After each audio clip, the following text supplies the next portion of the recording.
Yet again, India beat Pakistan third time in this Asia Cup, and at the same time, India clinched the Asia Cup for the ninth time in Asia Cup history. So, let's see the review of India versus Pakistan Asia Cup finals review. So ஒரு exciting game, எல்லோரும் எதிர்பார்த்த ஒரு game தான் இந்த India versus Pakistan. ஏன்னா already நான் சொன்ன மாதிரி ஒரு ஏஷியா கப் ஆரம்பித்த 41 இயர்ஸில் it's first time ever India versus Pakistan ஒரு ஏஷியா கப் ஃபைனல்ஸில் ஃபேஸ் பண்ணது. பட் இதுக்கு முன்னாடி ஒரு சில பிக் டோர்னமெண்ட்ஸில் வந்து இந்தியா பாகிஸ்தான் வந்து ஃபைனல்ஸ் இது பண்ணியிருக்காங்க. லைக் ஒரு 2011 T20 வேர்ல்ட் கப்பாக இருக்கட்டும், 2017 சாம்பியன்ஸ் ட்ராஃபியாக இருக்கட்டும், and then and some tri series அந்த மாதிரி கேம்ஸ்லாம் ஃபைனல்ஸில் இது பண்ணியிருக்காங்க. பட் ஏஷியா கப் அப்படிங்கிற ஒரு பொறுத்த வரைக்கும் பார்த்தீங்கன்னா இந்தியா வர்சஸ் பாகிஸ்தானுங்கிறது this is the first time. So அது பார்த்தீங்கன்னா நேற்று நடந்திருக்கு. ஸோ இந்தியாவுக்கு வந்து ஒரு ஈஸி விக்ட்ரின்னு பார்த்தா கண்டிப்பாக சொல்ல முடியாது. ஸோ ஒரு மாதிரி லாஸ்ட் ஓவர் வரைக்கும் வந்து இந்த கேம் போச்சு. ஸோ அதை பற்றி ஒரு டீட்டெயில் நம்ம பார்ப்போமே. ஸோ இந்தியா வந்து டாஸ் வின் பண்ணி ஃபர்ஸ்ட் பவுலிங் அப்படின்னு சூஸ் பண்ணாங்க. ஸோ லாஸ்ட் மினிட்ல அந்த ஒரு சேஞ்சஸ் அப்படின்னு பார்த்தீங்கன்னா ஹர்திக் பாண்டியாவுக்கு ஒரு இன்ஜுரினால is ruled out in final. So அவருக்கு பதிலாக பார்த்தீங்கன்னா ரிங்கு சிங் ஒரு எக்ஸ்ட்ரா பேட்டரை கொண்டு வந்தாங்க. And at the same time Hardeep சிங்க்கு பதிலாக வந்து ஒரு சிவம் துபே வந்தார் இந்த கேமுக்கு. ஏன்னா சிவம் துபே ஸ்ரீலங்கா கேமில் ரெஸ்ட் பண்ணதுனால so Shivam Dube came back from squad. அந்த ஏன்னா ஹர்திக் பாண்டியா சிவம் துபே தான் ஒரு செகண்ட் சீமராக ஆடினார். அந்த சேம் டைம் நியூ பால் கூட ஸ்டார்ட் பண்ணார். ஸோ அது நிஜமாலே எல்லாருக்குமே ஒரு ஃபேன்ஸுக்கே ஒரு பெரிய ஷாக்காக இருக்குது. எஸ்பெஷலி ஒரு சிஎஸ்கே ஃபேன்ஸாக இருந்தீங்கன்னா கண்டிப்பாக உங்கள் எல்லாருக்கும் ஷாக் ஆகுதுன்னா சோஷியல் மீடியாவில் வந்து என்ன சொல்கிறது இப்போயே ஆரம்பிச்சிட்டாங்க. ருத்து எப்படியாவது சிவம் துபேக்கு ஓவர் கொடுறா யூஸ் பண்ணுங்கடாங்கிற மாதிரி சோஷியல் மீடியாவில் நம்ம பார்க்க முடியுது. ஸோ அந்தளவுக்கு ரீசனபிளாகவும் பண்ணியிருக்காது, அதில் டவுட்டே இல்லை. என்ன தான் வந்து ஓவர் கொடுங்க அப்படின்னு நம்ம சோஷியல் மீடியாவில் இந்த மாதிரி போஸ்டர்ஸ்லாம் நம்ம பார்த்தாலும் at the same time Shivam Dube done a brilliant job in this Asia cup in bowling தான் சொல்லணும். ஏன்னா இதுக்கு முன்னாடி ஒரு சில கேம்ஸ் நம்ம பார்த்துருப்போம். ஏன்னா ஒரு யூஏ அகேன்ஸ்டாக இருக்கட்டும், அண்ட் தென் ஹோமான் இந்த மாதிரி ஒரு சில கேம்ஸில் சிவம் துபே யூஸ் பண்ணாங்க. ஸோ அதுக்கேற்ற மாதிரி கொஞ்சம் நல்லாவே ஒரு ப்ரில்லியண்ட்டாக பவுல் பண்ணாருன்னு தான் சொல்லணும். அண்ட் தென் ஃபைனல்ஸில் நியூ பால், ஏன்னா ஒரு நார்மலாக ஒரு ஃபாஸ்ட் பவுலர்ஸ்க்கு என்ன ஒரு ஃபாஸ்ட் பவுலர்ஸ்க்கு வந்து ஒரு நியூ பாலில் போடுறதுங்கிறது it's not a tough one. அவங்களுக்கு வந்து ஏன்னா ரெகுலராக பண்ணுறதுனால அவங்களுக்கு வந்து அது ஈஸியாக இருக்கும். பட் ஒரு எப்பயாவது ஒரு போடுற ஒரு பவுலருக்கு ஒரு நியூ பாலில் அதுவும் ஃபைனல்ஸில் அகெயின்ஸ்ட் பாகிஸ்தான் ஒரு ஹை ப்ரெஷர் கேமில் வந்து போடுறதுங்கிறது it's not a easy one. Shivam Dube கொஞ்சம் நல்லாவே பண்ணார் அப்படின்னு தான் சொல்லணும். ஸோ 2 சீமர்ஸோடு தான் போனாங்க, சிவம் துபே அண்ட் பும்ரா. ஸோ ஸ்பின்னர்ஸ்னு பார்த்தீங்கன்னா ஒரு அக்சர் பட்டேல், வருண் சக்கரவர்த்தி அண்ட் குல்தீப் யாதவ். ஸோ எங்கள் 3 பேர், எங்கள் 5 பேரை வச்சு தான் இந்தியன் டீமோட பவுலிங் அட்டாக் இருந்துச்சு. So Pakistan had a brilliant start, அதில் டவுட்டே இல்லை. ஏன்னா சயிப் ஜாதா ஃபர்ஹானாக இருக்கட்டும், ஃபக்கர் ஜமானாக இருக்கட்டும், 2 பேருமே ஒரு பிரில்லியன்ட் ஸ்டார்ட் பண்ணாங்க. ஸோ 10 overs வரைக்கும் பார்த்தா ஒரு நோ லாஸில் தான் இருந்துச்சு. எனக்கு தெரிஞ்சு ஒரு 88 for 1, லைக் 9th ஓவரில் தான் 10th ஓவரில் தான் ஃபஸ்ட் விக்கெட் போச்சு. சயிப் ஜாதா ஃபர்ஹானோட விக்கெட் போச்சு. வருண் சக்கரவர்த்தி தான் அந்த பிரேக் த்ரூ எடுத்து கொடுப்பாரு. ஸோ அது வரைக்கும் பார்த்தா Pakistan higher in that position. So இவங்க 2 பேரோட ஸ்டார்ட் பார்த்தீங்கன்னா ஆல்மோஸ்ட் ஒரு 200+ போகும் அப்படிங்கிற மாதிரி தான் எக்ஸ்பெக்ட் பண்ணுது. ஸோ மேட்ச் ஆல்மோஸ்ட் கானுங்கிற மாதிரி தான் நான் யோசித்தேன். But at the same time பார்த்தீங்கன்னா வருண் சக்கரவர்த்தியோட அந்த கம்பேக், அதுக்கப்புறம் பார்த்தீங்கன்னா இந்தியன் டீமுக்கு அப்படியே ஸ்ப்ரெட் ஆச்சுன்னு தான் சொன்னேன். அதுக்கப்புறம் ஒரு Kuldeep Yadav, Axar Patel, so spinners dominate பண்ணாங்க. ஸோ பாகிஸ்தான் பேட்டர்ஸில் அதுக்கப்புறம் பெருசாக ரெஸ்பான்ஸே பண்ண முடியல. சைமாவே ஒரு ரீசனபிள் ஒரு 14 அடித்தாலும் அதுக்கப்புறம் பார்த்தீங்கன்னா வர பேட்ஸ்மென்ஸ் யாருமே பெருசாக ஸ்கோர் பண்ணல. ஒரு 180 190 அப்படிங்க இருந்த ஒரு டோட்டல் வரும்னு எக்ஸ்பெக்ட் பண்ண ஒரு இதில் வந்து ஒரு 146க்கு ஆல் அவுட்டே ஆகிட்டாங்க பாகிஸ்தான். ஸோ வந்து ஒரு it's a middle order collapse by Pakistan, எந்த ஒரு டவுட் இல்லை. At the same time brilliant bowl by team Indian spinners. ஏன்னா ஸ்பின்னர்ஸ்னால் சொன்னால் ஸ்பின்னர்ஸ் தான் ஆல்மோஸ்ட் கேமே கொண்டு வந்தாங்க.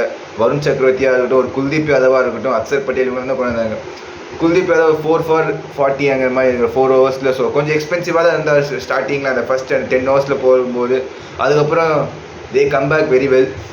வருண் எப்பவும் போல் ஒரு கம்பேக்கு கொடுக்கறதுக்கு எப்போ விக்கெட்ஸ் வேணுமோ அந்த மாதிரி டைமில் கொண்டு வரமோ அதுக்கேற்ற மாதிரி கம்பேக்கும் கொடுத்துருக்காரு வருணும். அக்சர் பட்டேல் நம்ம சொல்லவே தேவையில்லை. ஸோ இனிஷியல் ஸ்டேஜஸில் விக்கெட் எடுக்கிற ஒரு பவுலர் தான். ஸோ பும்ரா கொஞ்சம் டெத்தில் கொஞ்சம் ரீசனபிளாக பண்ணார். ஸோ 146 அப்படின்னு ஆல் அப்படின்னு ஆல்மோஸ்ட் மேட்சஸ் ஈஸிலி ஃபார் இந்தியாங்கிற மாதிரி தான் நினச்சிருப்போம் எல்லாருமே மேட்ச் பார்த்தப்போ. பட் நடந்ததே வேறு. ஏன்னா ஒரு அபிஷேக் சர்மா ஒரு இந்த டோர்னமெண்ட் ஃபுல்லாக ஒரு ஹீரோயிக்ஸ் பெர்ஃபார்மன்ஸஸ் நம்ம பார்த்துருப்போம். லைக் சூப்பர் ஃபோர்ஸில் அகேன்ஸ்ட் பாகிஸ்தானாக இருக்குது, லைக் லாஸ்ட் மேட்ச் அகேன்ஸ்ட் ஸ்ரீலங்காவாக இருக்கட்டும்.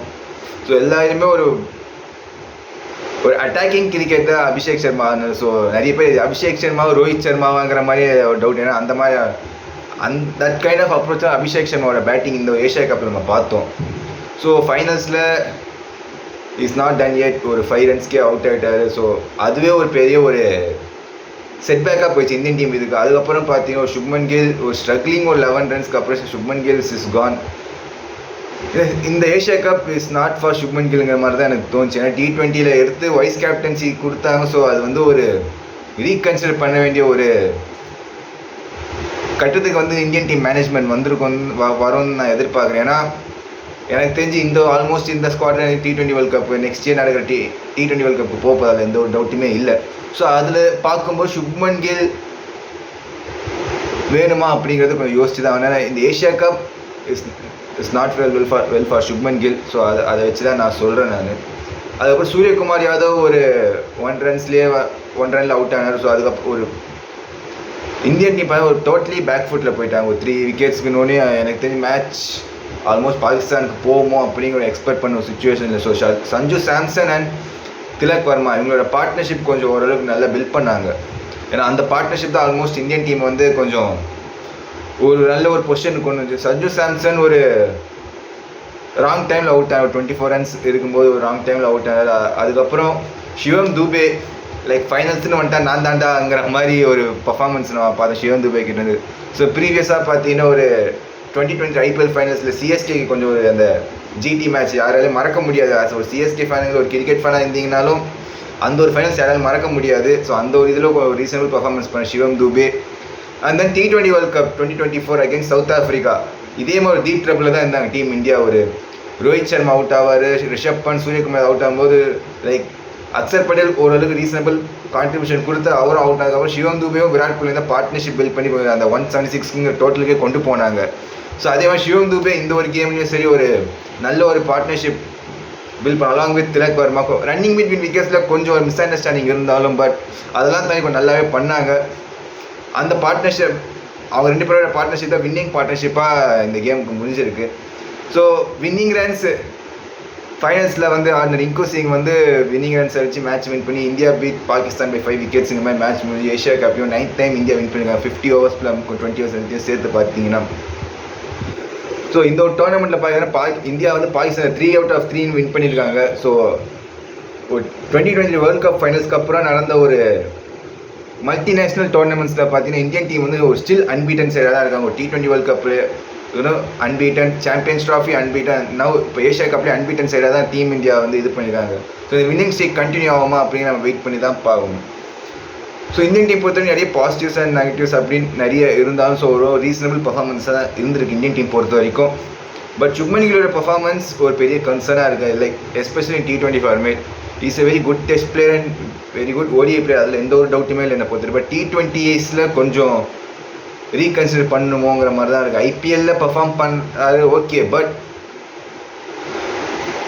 IPL பெர்ஃபார்ம் பண்ணுற அந்த இதெல்லாம் ஓகே, பட் இந்த மாதிரி T20 இன்டர்நேஷ்னல் பெர்ஃபார்ம் பண்ணுறது அந்த same T20 world cup next year போகிறாங்க. ஸோ அதுக்கெல்லாம் வந்து அவங்க என்ன பண்ண போகிறாங்கன்னு நம்ம வெயிட் பண்ணி தான் பார்க்கணும். So anyways it's a good Asia cup for team India.